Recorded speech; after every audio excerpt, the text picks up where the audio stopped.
When you have a sleep problem, it's awful. When my anxiety symptoms were at their worst, it caused significant shortness of breath. And if you can't breathe, it's really hard to sleep. So my sleep definitely suffered. But then in turn, the rest of my life suffered too. I was tired. I didn't want to cook and eat healthy. I didn't want to exercise.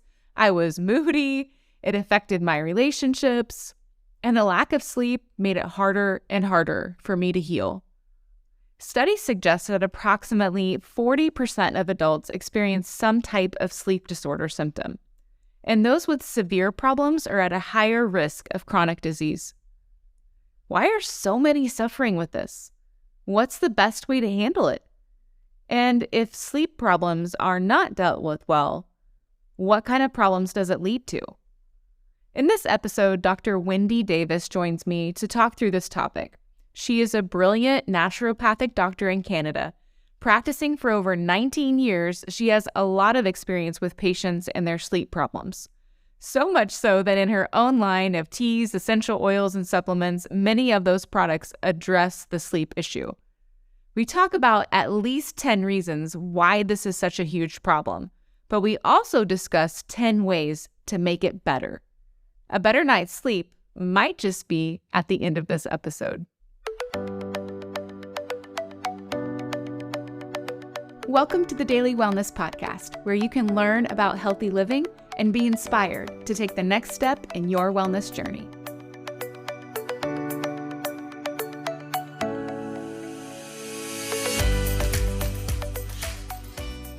Dr. Wendi, I'm so thankful for you joining us today, and I want to pick your brain on all kinds of things about sleep. I have lots of questions, but I really wanted to start with just finding out what kind of sleep problems you typically see as a practitioner, in your practice. What are some common sleep issues that people are coming to you with?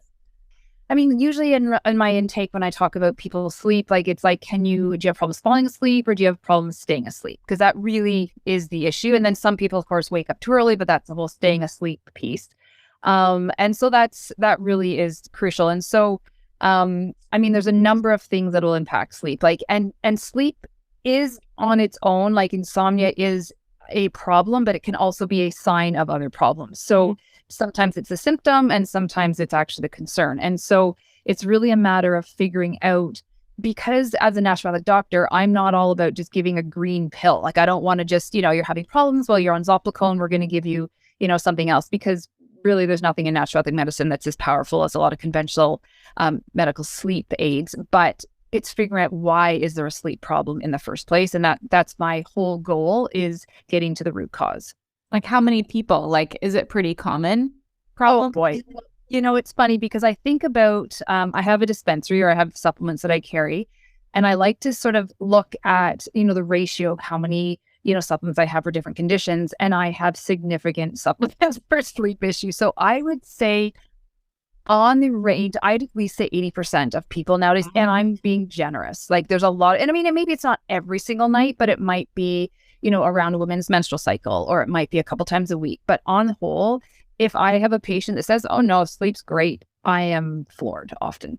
Yeah. And kind of before you fill us in on how to deal with that, why is sleep important? What does sleep do for us? Why should we be thinking about this and making it a priority? Mm-hmm.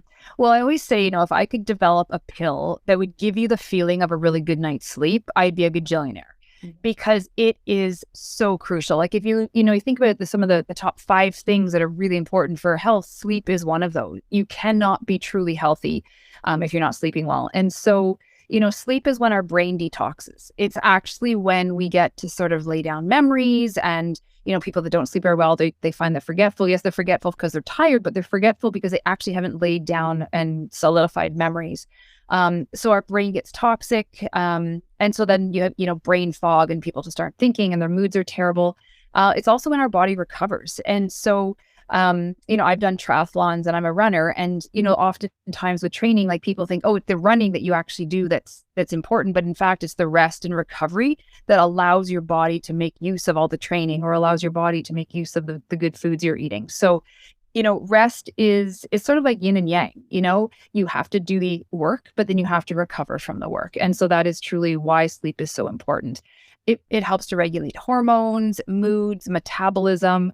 As soon as we get sleep deprived, we start craving all sorts of things. As soon as we're sleep deprived, we become magnesium deficient. So it really is important on a number of different levels. Yeah, that's really fascinating because you hear people talk about brain fog and things like that. And you're also talking about root causes. I never really honestly thought about that as, related to sleep. I never thought about that as your brain detoxing. That's really fascinating. Mm-hmm. Yeah.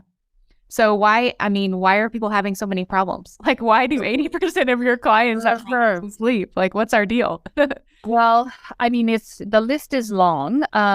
So stress is one, absolutely. So when we are stressed, our body produces a hormone called cortisol. And so cortisol is that survival hormone. So 30,000 years ago, survival meant running away from lions and tigers or a famine or a really hard time. And so, if you're running away from lions and tigers, you probably don't want to get into a really deep sleep. So when we have high cortisol, our melatonin, which is the sleep hormone, it decreases. And so high levels of stress will, pump out that cortisol, really decrease melatonin. And we need melatonin to get into that, to fall asleep and stay asleep. So stress is huge.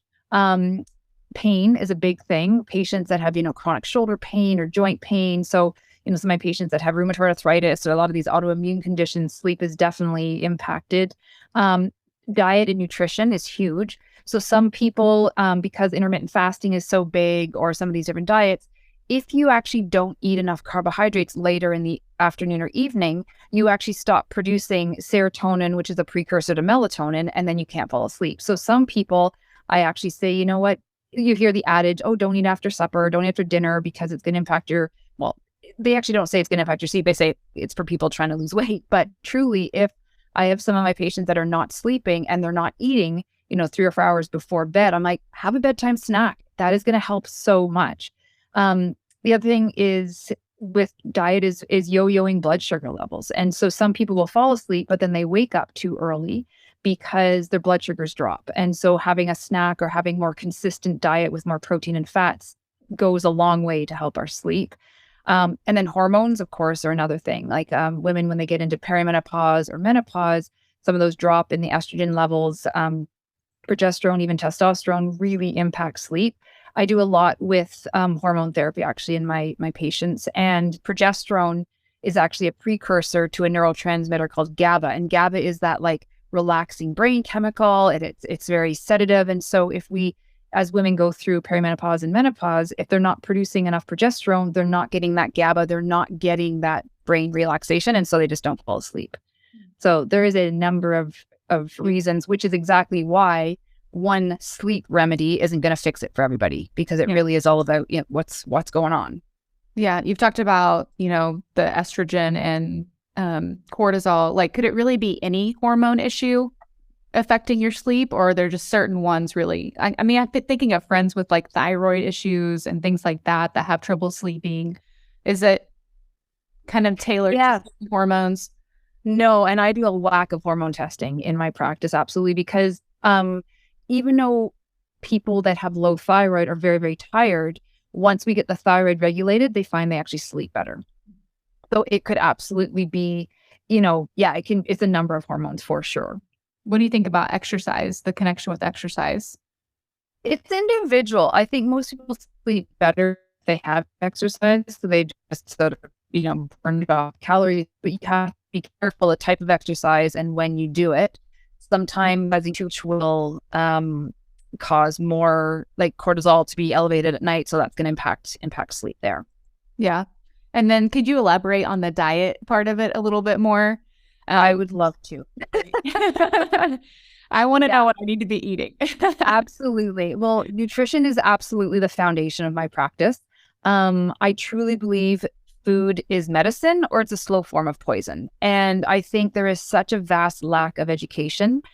And then what we are just exposed to constantly in marketing and the grocery stores is criminal. I'll be quite honest. I've stopped just sort of trying to beat around the bush, because I just see so much pain and suffering that is caused by poor diet. And then people do miraculous change, like they have incredible changes when they just clean up their diet. So the biggest thing is sugar. Sugar is kryptonite. It is poison. We do not need it. You could live the rest of your life and not have sugar and be completely fine. And so sugar being simple carbohydrates, it could be the gummy bears and the muffins and the cookies, but it's some of the foods that convert into sugars they all fall into that category. And so really, truly trying to focus at every single meal, having a good protein, having a good fat, because that is going to keep our blood sugar stable. That's going to guarantee that you're getting good nutrients. It really is. It's simple, but it's not always easy, right? Yeah, sure. So when I get people on, making some diet modifications, their energy better, their sleep is better, their mood's better, because everything just falls into place. Like, again, if we have that root cause, the body's one unit. It's not like we need to look at your left shoulder and your right kidney and your stomach. Like, you start to put things together and everything falls into place usually. I mean, yes, there's extenuating circumstances, but diet is always the foundation, because you cannot out supplement and you cannot out medicate a poor diet. Yeah. So another one I have questions about, just from a personal perspective, is mental health and the connection with sleep. Like, because I have experienced like my worst sleep when my anxiety was at its worst. And I don't know if you had seen that much. Yeah, and it works, it goes both ways. So, I mean, anxiety is definitely going to ramp up that cortisol. And so your body just vibrates. You cannot get into a deep sleep. And it exacerbates. I mean, if you've had 2 or 3 poor sleeps in a row, even if you're not stressed about anything, you're definitely not going to feel very good. But that being said, too, if you aren't sleeping very well, it can then produce some anxiety and produce mood problems. So it's I don't know if it's a chicken and egg scenario, but it absolutely, and I do wish it was something that, and my sister's a conventional medical doctor, so by no means is it us against them. It's just 2 different paradigms, 2 ways of looking at things.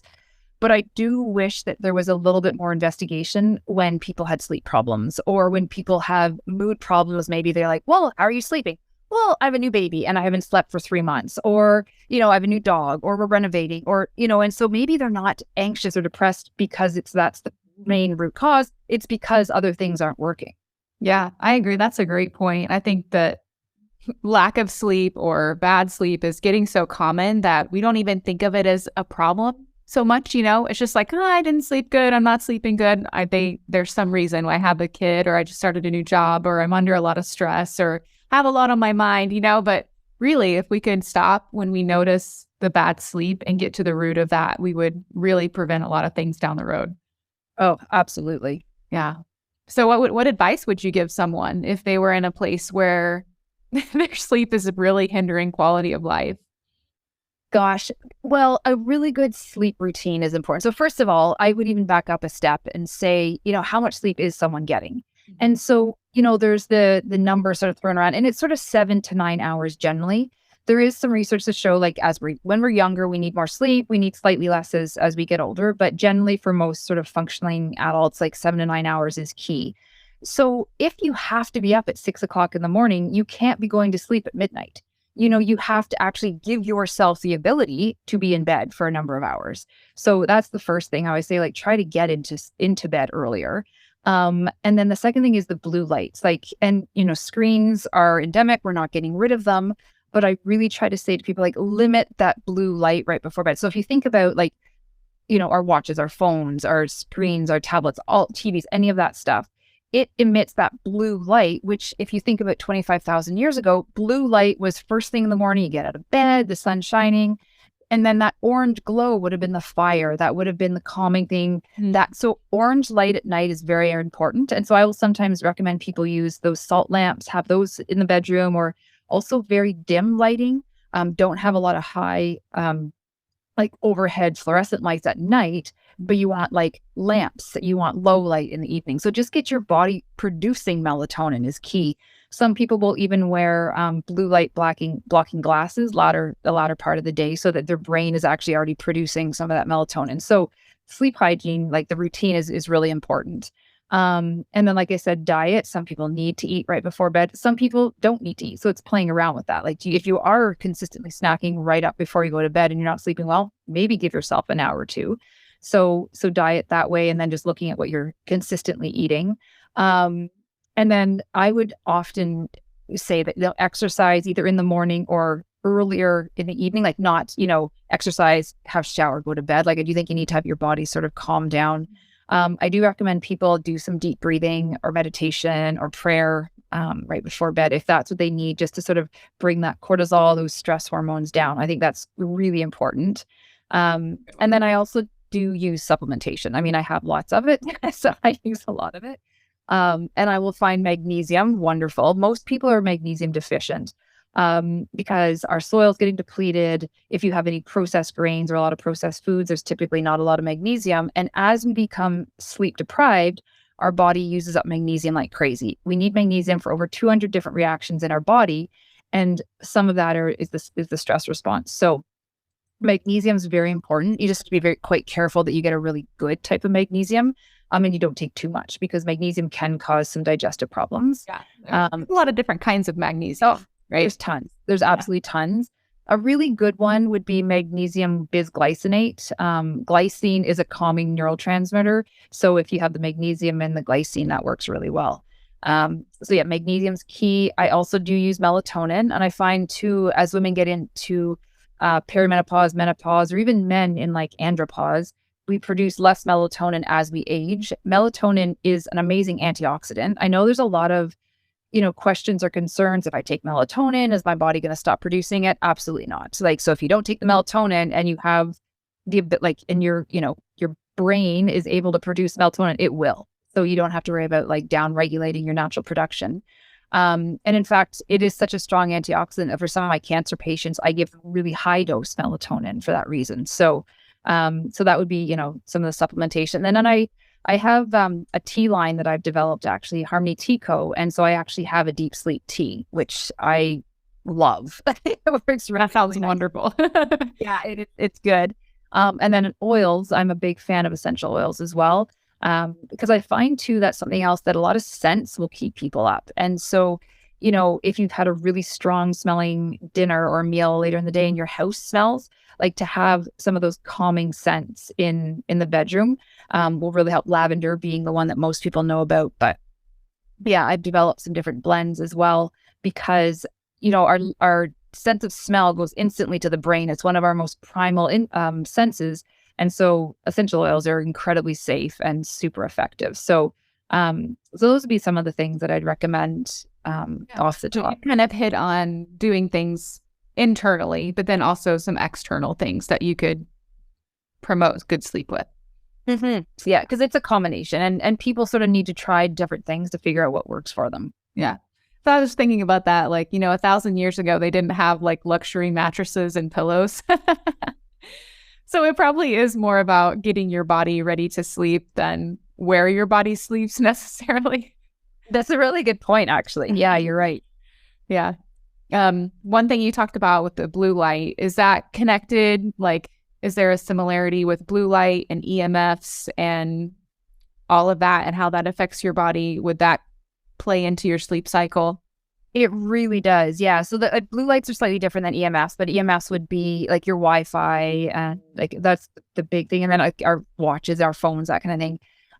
But yeah, my niece actually, she cannot sleep if the Wi-Fi is not turned off at night. Like it actually causes such a disturbance in her body. And we sort of think, oh, that's crazy. Like that doesn't make sense. You can't, but because we can't see it, we don't think it's an issue. But I just tell people, well, you're pressing numbers on a phone. You don't see how, and then you're talking to someone in Tokyo, right? Like, so that's invisible, but it's still frequency. It's still energy. Something's working. And it's that same Wi-Fi. And so for some people that are really sensitive, that can absolutely impact. The other thing too, that for more people that live, like I live very rurally, so luckily I don't have this, but in more urban centers, is if there's power lines that go over the house, sometimes if those are like over the bedrooms, that will actually cause some problems, or even just over the bed. So people just find, moving their bedroom around, or I don't do any kind of feng shui, but just like the orientation of furniture in the room, believe it or not, can actually help people or hinder people from sleeping. Yeah. And, as I'm listening to you, I'm thinking a lot of things that you're suggesting are really pretty easy to try, you know, like We have our Wi-Fi on a timer, so it just goes off at a certain time every night and kicks back on in the morning so that we can work. But I mean, that would be such an easy thing. Like, think about, you mentioned your niece. If parents are listening and their kids are having trouble sleeping, that would be a really easy thing to try. Absolutely. Yeah. And I mean, especially too with kids, like there's now a lot of like kid friendly supplements. So you can get gummies and you can get powder. So you can try some of these as well with kids. Because I do find they're just so super stimulated. They're always, I mean, depending on there's a lot of phones, tablets. And so, the melatonin works very, very well with kids. So if we're trying some of these things on our own and still not seeing a lot of improvement, would the next step be trying to work with a practitioner like you and getting some tests done? We think that would be for sure. Yeah, absolutely. And some of the testing we can do is really easy. Like there's a very, very simple urine test, actually. There's no blood, nothing like that. And it can test for your melatonin and cortisol levels. And it also can look at, is there neuroinflammation? Is there gut dysbiosis or gut problems? Is there hormonal issues going on? So it's called the Dutch test. I use it all the time. I mean, it's primarily sort of, people think hormone, but I mean, hormones are everything. So yeah, testing for sure. And then just literally trying to peel back the layers, like what is going on. And luckily, like I said, it's often very easy, or it's very simple again, but making some of the changes aren't always as easy. Yeah, that's true. I mean, you just mentioned gut health, so that made me think of some other questions I had. We've already talked about diet, which is very much related to gut health, but I mean, your gut health is connected to your inflammation levels, right? So I'm just thinking like that's got to affect our sleep as well. Well, there's a saying or a term called the gut-brain axis, actually. And so what a lot of people don't realize is that serotonin, like some of those neurotransmitters, 80% of them are actually made in our gut.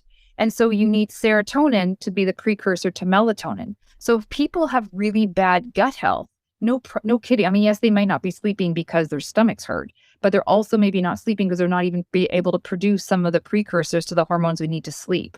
And that whole anxiety gut piece, like that, it's like a two-way street. It doesn't just go one way. And I would, so diet is the foundation, but the next piece for me is gut health, because you are what you eat, but you are what you digest and absorb. And so if your gut health is not good, everything else kind of falls apart. Your mental health, your physical health, everything. Yeah, that's so good. I think a lot of people listening could really benefit from so many of these tips that you're giving us. And like I said, I think so many of them are really easy to implement, but I also just want to encourage people to go ahead and take that next step of getting help if you need it. Like there is no shame in reaching out for help. And, we have Dr. Wendi here. We have so many people that can help you. And it just affects quality of life so much. And I think it's such an important topic and, area of your life to get under control because it affects everything that you do. Okay. One other question that I had was about CBD.